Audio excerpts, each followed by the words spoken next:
Hello everyone. Hope you're having a good day.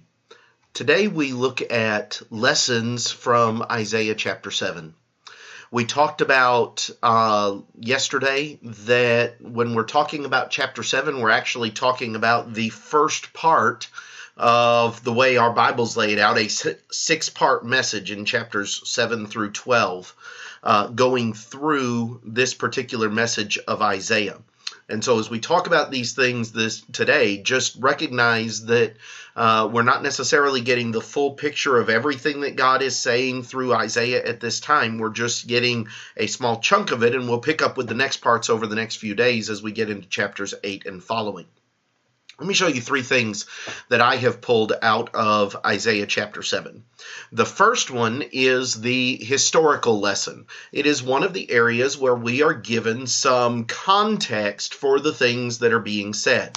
We know that this takes place during the days of Ahaz, and we know that this particular message is given at a time when Rezin, the king of Syria, and Pekah, the son of Remaliah, the king of Israel, have come up to Jerusalem to wage war against it. They have combined their forces to be able to bring this battle to the king of Judah. Also remember in the context of this that Ahaz is the only king of the days of Isaiah who is not a righteous king in the sight of God. He does not do what is right in the sight of God. He is instead considered to be an evil and a wicked king, and that's going to come into play in the things that God says here. But it's interesting that God tells Ahaz, don't worry about these kings. I will take care of them. They are going to go away. Their problem is not going to be long-lasting. As a matter of fact, I am going to bring the Assyrians, and within 65 years of now, the Assyrians are going to control all of this land that is currently Syria and Israel. So Ahaz, you've got nothing to worry about.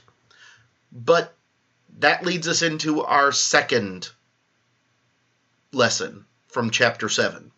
And that is the fact that even though Ahaz has nothing to worry about, he also wants nothing to do with God. You come down to verse number 10, and the Lord spoke to Ahaz and says, ask a sign of the Lord your God. Let it be as deep as Sheol or as high as heaven. And I'll give you whatever you want. Test me. Put me to the test. I will show you that my word is true and that all of these things are the case. And Ahaz comes back and he says, I will not ask and I will not put the Lord to the test. Now, he's not doing this from some kind of pious mentality that says, I'm not going to question God.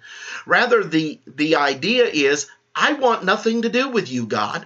I want nothing to do with what you have to say or with anything associated with you. And that's why we get God's response in verse 12 or verse 13 when he says, hear then, O house of David, is it too little for you to weary men that you weary my God also? Seriously, is really the response. You're going to act this way toward God after the things that he's just told you about the way that he's going to take care of you and watch out for you, and all of these things are going to be done, and yet you're going to respond by saying, I want nothing to do with that. That is really going to be the attitude of Ahaz. And God says, because it is this way, he is then going to give him a prophetic statement, and we recognize the statement of verse 14. It's going to be quoted over in Matthew chapter 1. It will be the promise of the virgin birth of Christ, and there are a bunch of people that will argue over whether there is a dual fulfillment to this prophecy, whether he's talking about something that's going to happen to Ahaz, and then later it's also segued into something that is going to happen with Jesus. There comes into question things concerning the term virgin, whether it means virgin or young woman. Ultimately, though, God has given us the context and the reference for what he utilizes here, because he tells us over in Matthew chapter 1 what it was he was talking about in Isaiah chapter 7 and in verse 14, and we need to let God's statement about what he meant and what he said it meant stand as sufficient. And so that's what we'll do here in Isaiah chapter 7. And so God makes this statement, but then that leads us into the third lesson. The third lesson that God is going to give to Ahaz concerning what his situation in Judah is going to be like because of the choices that he has made is found in verse number 23. And he's going to prophesy concerning the desolation that is going to be found in Judah in the days to come because of the heart of Ahaz. He says, in that day, every place where there used to be 1,000 vines worth 1,000 shekels of silver will become briars and thorns. With bow and arrows, a man will come there, for all the land will be briars and thorns. This was a land that was beautiful, it was prosperous, it was a land that was, we call it the land flowing with milk and honey. It is a very fruitful land, and God says there's going to come a time when Assyria is at your doorstep, when Assyria is threatening to take you over, which, by the way, is going to happen a few years down the line, when this particular area that is so prosperous and so fruitful now is going to be worth nothing but feeding cattle, because it's going to be nothing but briars and thorns. It is going to lose its beauty, it's going to lose its prosperity, it's going to lose its usefulness, because you have wearied me with your unwillingness to listen and to acknowledge who I am and what I have done for you. God is going to help Ahaz. He is going to be of assistance to Ahaz, and he is going to reach his hand toward Ahaz.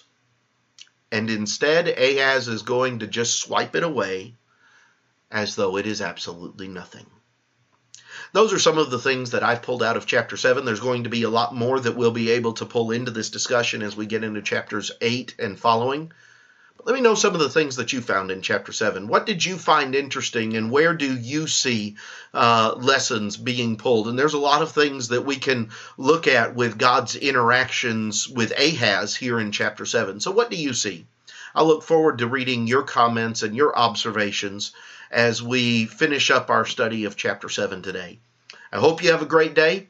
We'll come back in tomorrow and begin looking at chapter 8. Have a good day.